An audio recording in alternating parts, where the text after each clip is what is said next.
नमस्कार, one India Hindi में आप सभी का स्वागत है।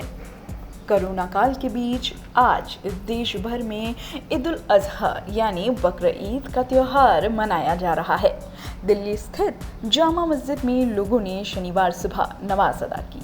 दिल्ली की जामा मस्जिद में सुबह 6:05 पर नमाज अदा की गई। हालांकि इस बार कोरोना संकट ने इसकी चमक थोड़ी फीकी कर दी है।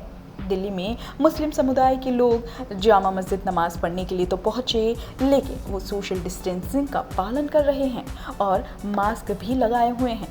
इस बार की बकर ईद बाकी सालों से अलग है, क्योंकि ये कोरोना संकट के दौरान पड़ रही है। ऐसे में लोगों को त्योहार भी मनाना है और एहतियात भी बरतना है, जिससे कोविड-19 को पांव पसारने का मौका ना मिल पाए। ईद उल अजहा यानी बकर ईद या फिर यूँ कहें बकरा ईद, ईद उल फित्र के बाद मुसलमानों का ये दूसरा सबसे बड़ा त्यौहार है। दोनों ही मौक़ों पर ईदगाह जाकर या मस्जिद में विशेष नमाज अदा की जाती है। मुस्लिम समुदाय का ये खास त्यौहार रमज़ान महीने के ख़त्म होने के 70 दिन बाद मनाया जाता है। इस्लामिक कैलेंडर के अनुसार 12वें महीने की 10 तारीख को ईद उल अजहा का त्यौहार मनाया जाता है। मीठी ईद के बाद ये इस्लाम धर्म का प्रमुख त्यौहार है। ये फ़र्ज़ कुर्बानी का दिन है। इस त्यौहार पर गरीबों का विशेष ध्यान रखा जाता है। इस दिन कुर्बानी के बाद गोश्त के 3 हिस्से किए जाते हैं। इन 3 हिस्सों में खुद के लिए एक हिस्सा रखा जाता है, एक हिस्सा पड़ोसियों और रिश्तेदारों को बांटा जाता है और एक हिस्सा गरीब और ज़रूरतमंदों को बांट दिया जाता है। इसके ज़रिए पैगाम दिया जाता है कि अपने दिल की करीब चीज़ भी दूसरों की बेहतरी के लिए अल्लाह की राह में कुर्बान कर दी जाती है। इस त्यौहार को हज़रत इब्राहिम की कुर्बानी की याद में मनाया जाता है।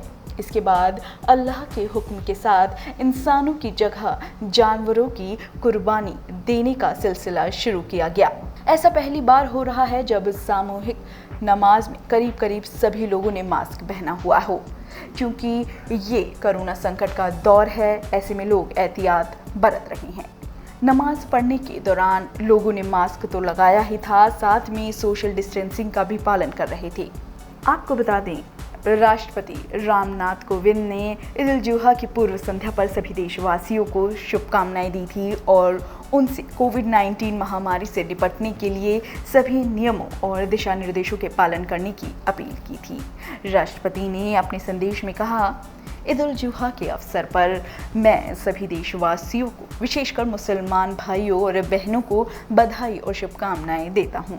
उन्होंने कहा कि ईद उल जुहा का त्यौहार आपसी भाईचारे और त्याग की भावना का प्रतीक है और लोगों की भलाई के लिए काम करने की प्रेरणा देता है।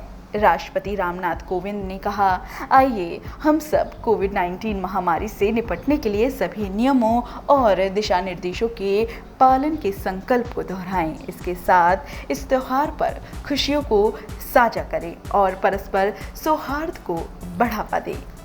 आप सभी को वन इंडिया हिंदी की तरफ से भी ईद मुबारक।